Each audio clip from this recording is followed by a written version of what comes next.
All right, we're finally at the painting stage.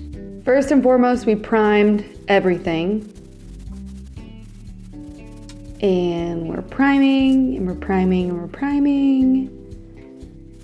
We decided to use Ferro and Ball paint. The color is wine dark, and the sheen is Estate Eggshell. It's the sheen that they recommend to use that's a little bit glossy, more like satin. It's for trim, and it should hold up a little bit better than anything else. We ended up using Ferro and Ball paint in the living room as well. Honestly, it just looks so good and different in different lighting. It just makes like a nice, soft, cozy feel. And we have flat paint in the rest of our house. This flat paint just holds up a little bit better. It's a little more durable.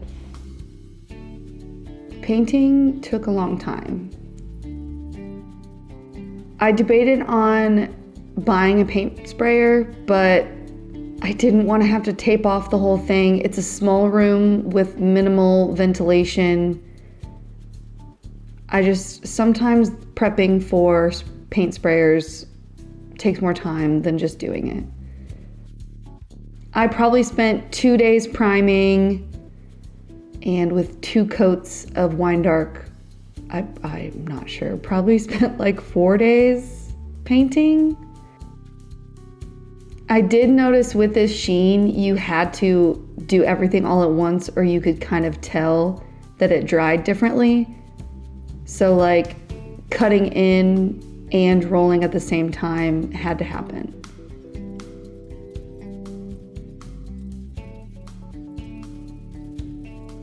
When I used to be a scenic artist, one of the older gentlemen that used to paint a lot always wore gloves, and I was always like, why are you wearing gloves? Paint's fun, blah, blah, blah. I was in college.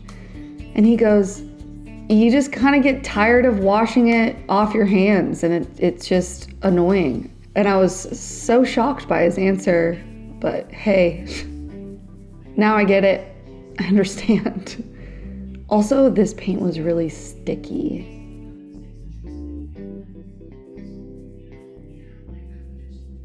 I'm using a smaller roller with minimal nap. I wanted to look as smooth as possible, trying to get rid of those brush strokes. So you can see like I'm applying and then I'm kind of feathering out roller marks.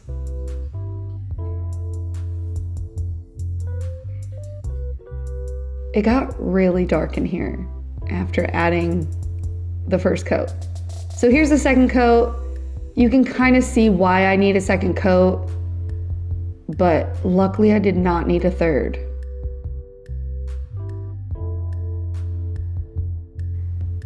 I did go back in with the flat paint to fix all of the little tiny mistakes on the back wall.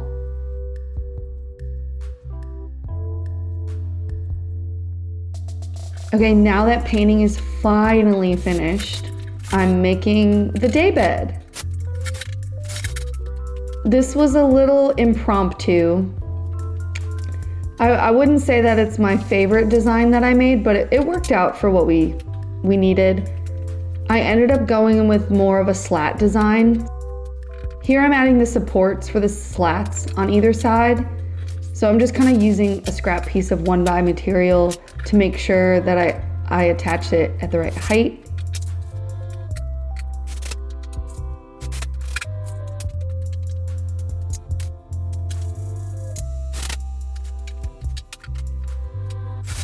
I did end up talking to our electrician, and he said I can leave the outlet there as long as I don't use it. So if it's not in use, there's no risk of it doing anything bad.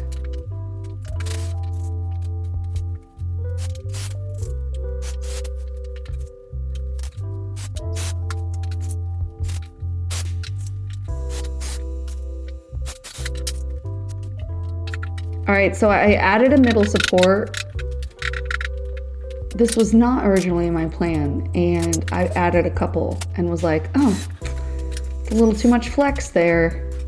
So luckily I had some extra particle board in my studio. So it's not the prettiest center support, but it'll do. You're never gonna see it. So here I'm adding the slats.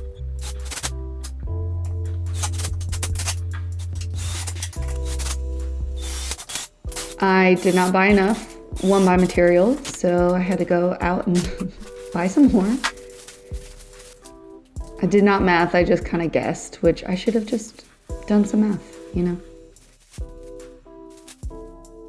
Okay, not gonna lie, that mattress sat on there for weeks. And then we finally, after 3 different iterations of fabric, decided on this kind of chocolate brown tweed.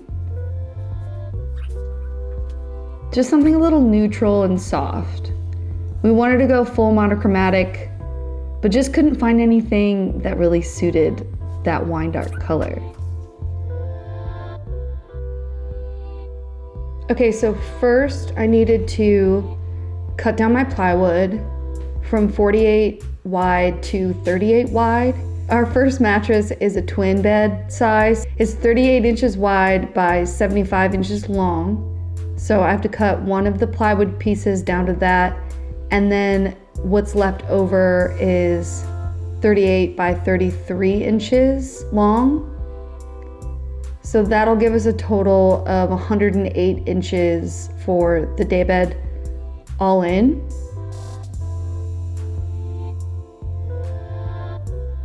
After the plywood pieces are all cut down, we can cut our fabric to size. To figure out what the fabric needs to be, you have to measure the depth of the foam, which in our case is 8 inches, and then give yourself a little bit of room to staple and to pull. So I gave myself 2 to 3 inches. Luckily, the bolt of fabric was wide enough. We got this fabric on folio.com and it said it was 54 inches wide. Luckily, it came at 58.5. So the length would be 75 inches plus 8 inches plus 3 inches. That's 11 inches on either side. So technically it's 97 inches long by the width of the bolt. So then for the smaller piece, we needed it to be 38 wide, which will be the width of the bolt, and then 33 plus 11 plus 11, so plus 22, is 55 inches in total. It'll give us enough fabric to work with.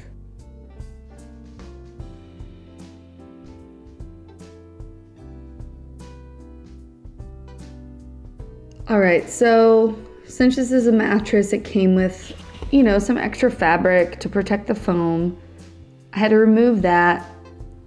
I did end up reusing that quilted fabric, kind of as like a batting layer for the foam. I had to cut down one of the mattresses. I had a piece of plywood on top and a piece of plywood on the bottom, and making sure they were at a right angle.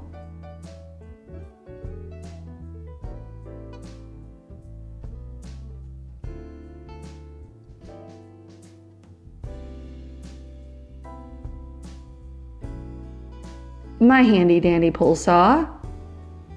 You just kind of have to make sure you're going up and down really consistently. It's not going to be perfect. This is not the way the professionals do it, but it worked in a pinch. And for the most part, your cut edges can be hidden in the seams or at the back. I put spray foam on the plywood, and then I put my foam mattress on top. Spray mount? Did I say spray foam?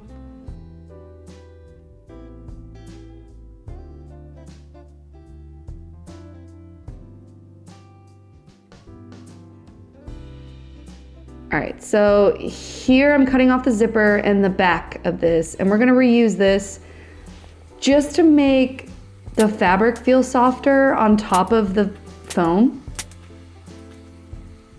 some upholstery people do like their foam and then they'll add like a batting layer just for roundness or that extra cushion. And this had a little bit of batting in it, so I thought, why not reuse it?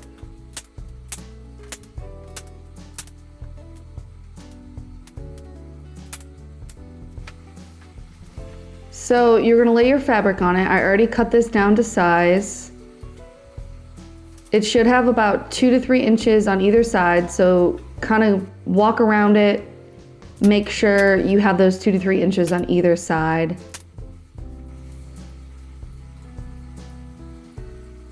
You want to work from one side to the other. I couldn't get a proper tug, so I just kind of tacked it into place and then flipped it over and then really gave it a snug tug.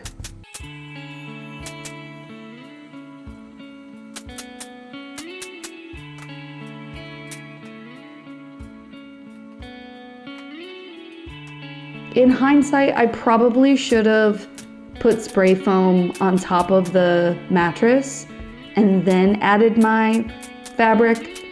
It just kind of helps with like the creases over time.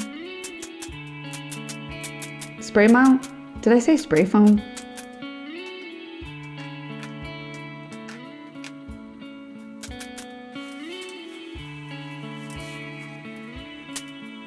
Okay, so here I'm looking at that like top blue foam and how it kind of curved because it's so soft, and just trying to make it consistent.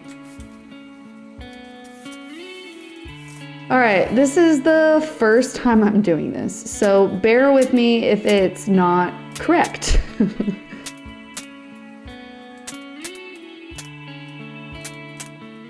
I wanted the fold to have a consistent look from the front.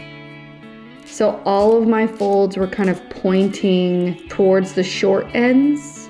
The first thing you need to do is secure that one side, that's kind of the back side, that's receiving the fold.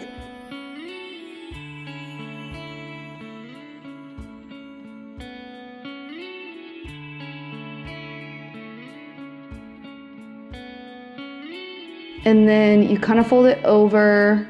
This will be kind of an inside tuck.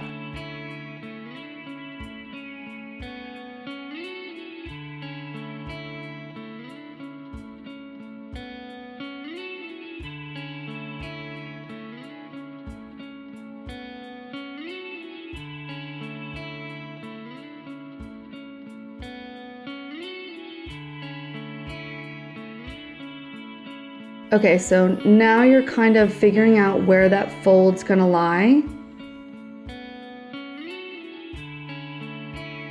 Remove any staples that are in your way.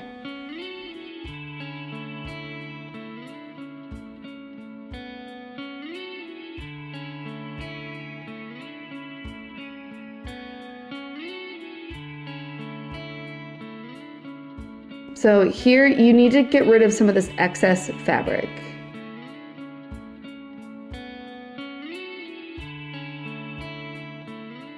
So once you're kind of happy with where that fold is, you're going to cut down in a wedge.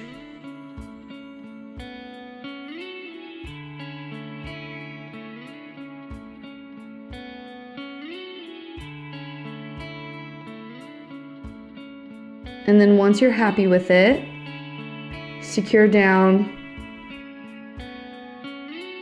on a 45.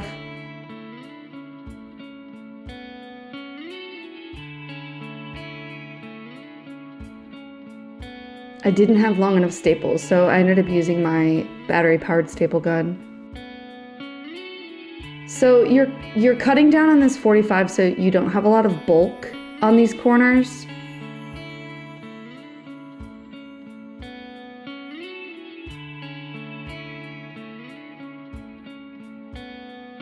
Just so that they don't really like lift up or anything.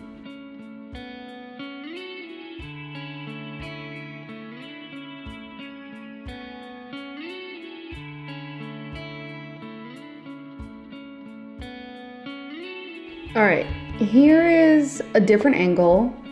I'm gonna secure that back side. Really nice and tight. This will be the flat side. Again, remove any staples that are just kind of puckering and in your way. So I did a 45, then I'm gonna cut off the excess.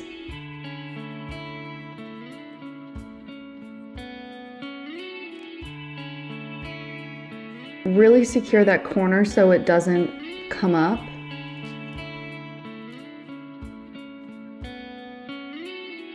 So this will be the tucked fold. So I'm going to secure that. And then also staple on the 45.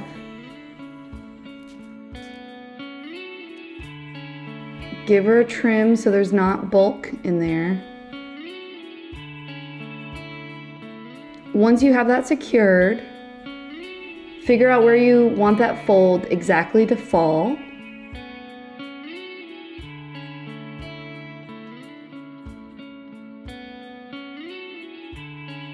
Hold tight on that fold. And then you're gonna cut down. So I did cut this a little too skinny. I would say maybe more like 2 inches is good. And a wedge shape is okay, but that little corner does pucker out sometimes and I have to tuck it back in. So give yourself a little bit more. That's just kind of part of the learning process. So I'd say 2 inches, and instead of a wedge shape, go in straight. And then you're gonna wanna secure and go down on that 45 again. And then just cut off all your excess.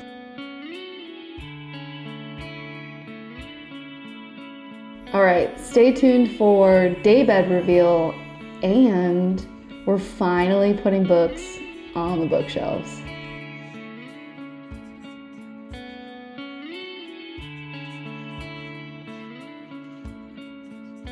Thanks for following along, and just don't forget to like and subscribe, and I'll see you next week.